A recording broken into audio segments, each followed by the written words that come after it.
Hello po sa inyong lahat mga ka-crypto. Ako po si Pinoy Crypto Trader at sa video na ito ay atin pong pag-uusapan ang tungkol sa balitang ito kay Pi Network.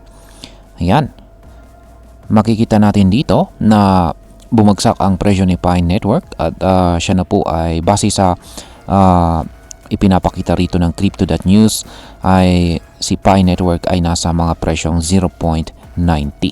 Ayan. Bumagsak na po siya sa ilalim ng presyong $1. Kaya bakit nga ba biglang bumagsak ang presyo ni Pi Network matapos po ang isang malaking balitang inilabas ng PiCore team? Yan po yung kanilang pagbuo ng isang $100 million na ecosystem fund at nakontent po natin yan kanina lang.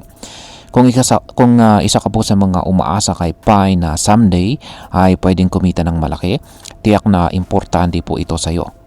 Kaya yan, importante ang balitang ito para sa atin.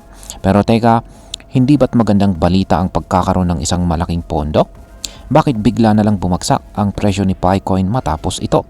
Kaya yan ang siyang ating aalamin sa video na ito kung saan ay himay-himayin natin ang mga dahilan, ang epekto nito sa atin bilang mga Pinoy crypto holders at syempre kung ano ang aking masasabi tungkol dito.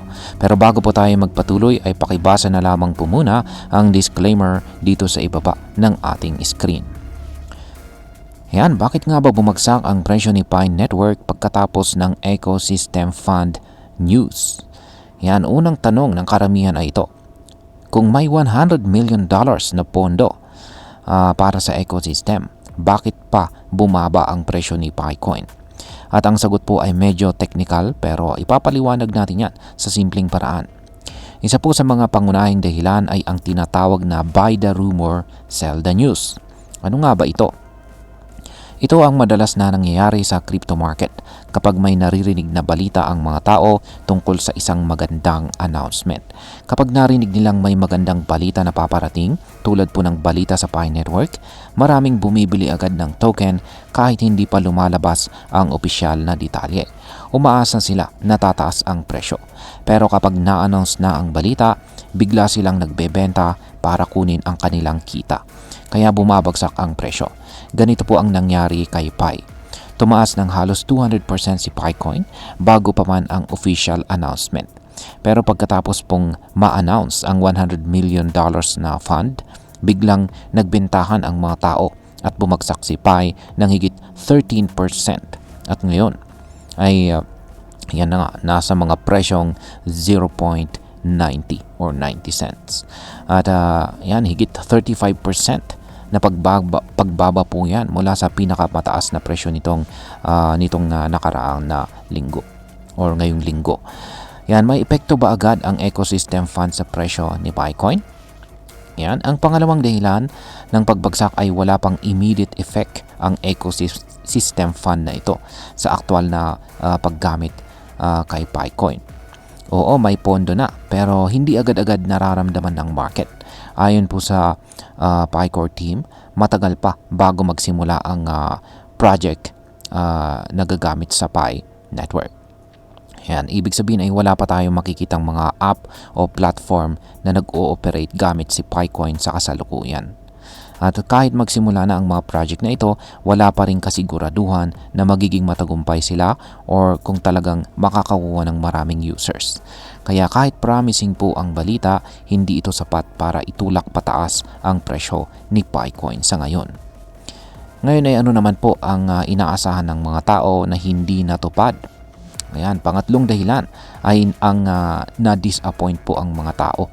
Marami kasing nag-akala na ang i-announce ay isang exchange listing tulad ng pagpasok ni Picoin kay Binance, Coinbase at saka HTX. Ang ganitong klaseng balita ay malakas ang epekto sa presyo ng coin. Kasi kapag available na si Pi sa mga malalaking exchanges, mas marami ang pwedeng bumili at saka mag-trade. Pero hindi ito nangyari. Kaya ang mga umaasa ay nadismaya at nagbenta ng kanilang hawak.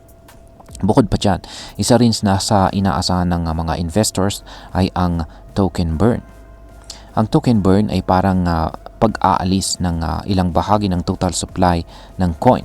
Kumbaga ay sinusunog ang ilang coins para mabawasan ang circulation. Ang effect nito ay kadalasan ay tumataas ang value ng mga natitirang coin. Pero hindi rin ito ginawa ng PiCore team. Sa halip ay nabanggit pa na sa loob ng susunod na 12 buwan or 12 months ay may 1.468 billion Pi tokens ang papakasok sa sirkulasyon. Dahil dito ay marami ang nag-aalala na baka bumaba pa ang presyo ni Pi dahil po sa oversupply. Ngayon ay may epekto ba ang kabuuang crypto market sa pagbagsak ni Picoin? Oo, malaking bagay din ito. Habang bumabagsak si Picoin, ay bumaba rin si Bitcoin papunta sa presyong $103,300 at pati ang total crypto market cap ay bumaba rin ng 0.6%. Kapag ang buong market ay mahina, apektado rin ang mga token na kagaya ni Pi, lalo na kung kakakaakyat lang nila. Minsan ang mga bagong sumisikat na coin ang unang bumabagsak kapag nagkaroon ng konting panic sa market.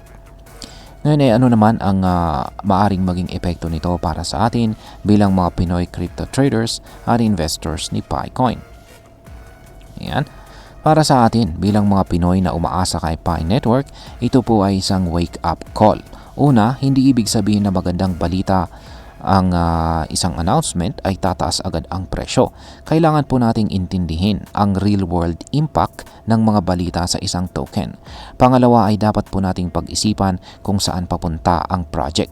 Sa kaso po ni Pi Network, maganda ang intensyon, lalo na ang pagtulong sa mga startup na gagamit ng kanilang teknolohiya. Pero ang tanong ay gaano kabilis itong mararamdaman ng community? At ang pangatlo, kailangan nating maging mapagmatsyag sa mga susunod na hakbang ng PiCore team. Listing po sa exchange, turning token burn, at saka real utility. Ito ang mga bagay na talagang may epekto sa presyo ng coin. Yan, bilang panghuli, ang masasabi ko naman tungkol dito ay sa aking personal na opinion, maganda ang ginagawa ng PiCore team. Hindi po sila puro hype lang. Gumagawa naman sila ng paraan para magamit talaga si Pi sa tunay na mundo. Pero sa larangan po ng crypto, ang timing at saka expectation ay napaka-importante. Hindi sapat ang magandang balita kung hindi ito tumutugma sa inaasahan ng community. At higit po sa lahat, hindi sapat ang hype kung walang real-world use case ang isang token. Ang paalala ko sa lahat ng Pi holders ay huwag po puro tiwala. Dapat laging may kasamang research at saka analysis sa bawat galaw sa crypto market. At ayan, hanggang dito na lamang po tayo sa video na ito mga ka-crypto. Marami pong salamat sa panonood. Ingat po tayo lagi at God bless po sa ating lahat.